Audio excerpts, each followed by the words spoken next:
It's about 6 a.m. in the morning. We're camping out on the Gascoyne River, right just inland from Carnarvon. And we've got a mining lease here for ornamental sandstone containing crinoids. So everybody's not quite awake yet. There's a few cars camped out in the bush. There's Andrew, must be up and ready or out already. A campfire last night. So it's quite dry at the moment. There hasn't been much rain for the last year or so. Normally there's grass in the area. So, but we'll go down the riverbed and have a look. See, the sun's just about to come up.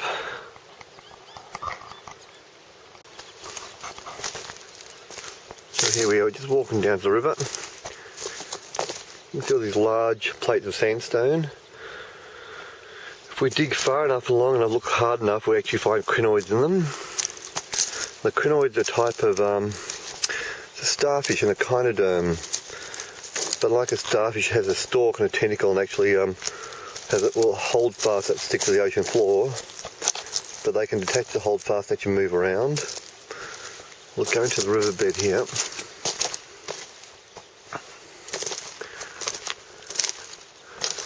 So if you look down the riverbed, you can see there's rocks just dipping in a sort of a northerly fashion into the bed. The Gascoyne River here is probably over 500 metres wide, nearly half a kilometre wide. When it rains in the Gascoyne area, this is a very large catchment basis for this river. The river, you'll see quite often the water will go up 10 to 12 feet above into the trees. So many of the trees are leaning. As you can see by the force of the water, they've all been forced to bend and lean against with the river. The most beautiful ghost gums are in the river. So what we've actually got here is an ancient shallow marine shore platform area, and the crinoids are actually living in probably a slightly more deeper water environment. When large storms would come along in the Permian, which is 280 million years ago, the crinoids would be washed into these rock pools, into rock platforms, and then over a millennia of time, over days and weeks as they wash in the platform, they'd be covered with more sand and more grit. And we'd have multiple layers of crinoids in these rock beds, and the crinoids are covered over, and because they've got a very hard calcareous type body, they're very, very well preserved. We actually find brittle stars and also monaster or just the normal standard type of starfish in these rocks as well. The crinoids used to be quite abundant probably 20 years ago, but they've been collected quite extensively, so there's not a lot of crinoids found on the surface. And what we normally need every year, the river normally floods, and it'll turn over the rocks with incredible power and force. All these large boulders and rocks will be lifted up, flipped around, and then we'd actually come back after the flooding waters have gone down and look for the crinoids exposed. But nowadays we tend to have to dig for them. We dig down 6 to 10 feet and lift up the rocks, and if we're lucky we'll see the crinoids. Otherwise we'll have to wait another year for the rocks to all the mud and dirt to wash down on them to actually expose the crinoids for us to collect. Now I've been doing things I shouldn't do. I'm camping in the riverbed, but as the river hasn't run for about 2 years, well, at least a year, there's been no water in the river. I thought it's quite safe to camp there. Plus it's a beautiful spot.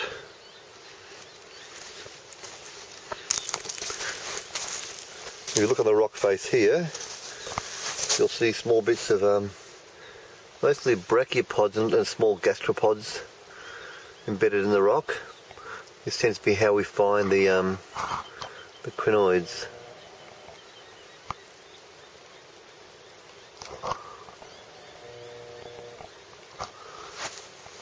But it's a beautiful, peaceful morning. Birds wake us up first thing. And you see the rocks are just strewn throughout the riverbed, all on the south side of the Gascoyne River, and they're dipping under the sand, so they probably extend for hundreds of metres underground, but under the sand, but too deep to actually dig. You can see the riverbed's littered with rocks. And as the river floods and turns the rocks over, more and more crinoids get exposed. Plus also, because there's so much sand in the river, the sand works like an abrasive. It actually abrades the rock and will actually sandblast out the crinoids and expose them. But if we don't collect them within 12 months, they'll just be totally destroyed and washed away by the next flood, or sun and heat will destroy the crinoids as well. As everybody wakes up, we'll go and we'll find some crinoids with a bit more sunlight. Put beautiful ghost gums on the edge of the riverbank.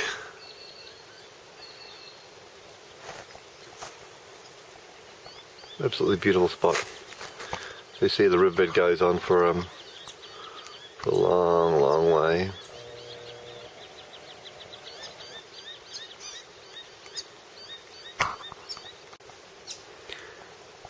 So after about an hour of walking around this morning, I finally managed to find my first crinoid, or partial crinoid anyway. Down here in the middle of the riverbed, on a rock. You just see the parts of the crinoid. Let's have a look at it. See what we've got. Here we've got the head, the calyx of the crinoid. See the legs here, they're coiling around that way there. There's a stem for it. So it sits on a stalk. Right next to it, there's another one here, there's a calyx again. See here, and then part of a leg here. So the rest of the legs have actually been worn away by the river. Now this isn't collected within the next flood that come along, the whole thing will be totally destroyed. That's the problem with these crinoids. They once they're exposed, they don't last very long to the weather. So here we are at the Gascoyne River near Carnarvon. We're on a mining lease here. We're actually looking for crinoids. This is about 280 million year old Permian marine fossils. If you'll have a look in the rock here, you'll see the stems of the crinoids. Big long stems, which they stalk, they hold onto the ocean floor with. Part of a little pectin shell. What we're actually looking for is the head of the crinoid, which has sort of got a round bulbous head with these curved tentacles. So we'll see if we can find them. Pan the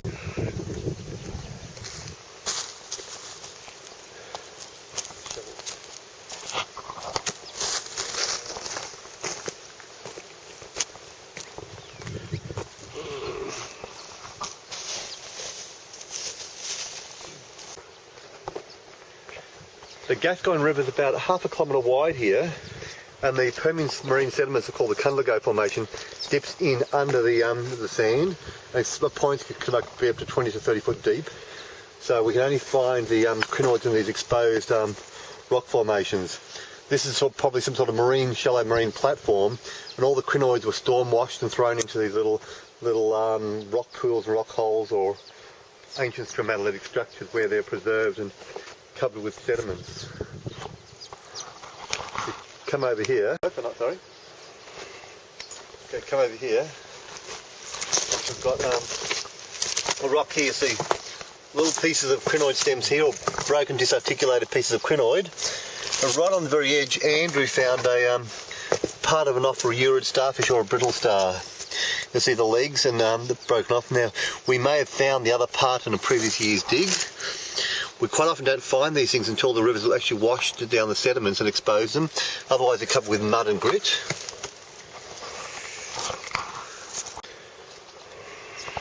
Here we've got a lot of little marine gastropods. There's gastropods and bivalves throughout the whole area. See some quite large pectins over here.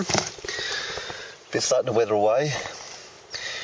Over here we've got a stem of a Neocamptocrinus crinoid. There's a long stalk with these pseudoside ciliate structures, and it normally has a small head which was obviously maybe buried in the rock.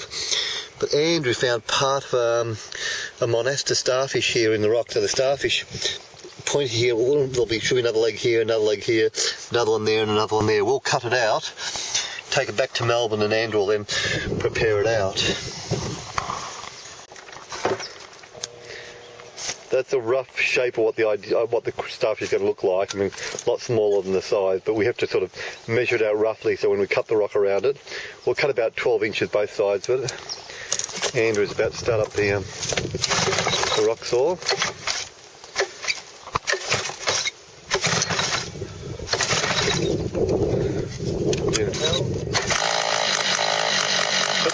Take off.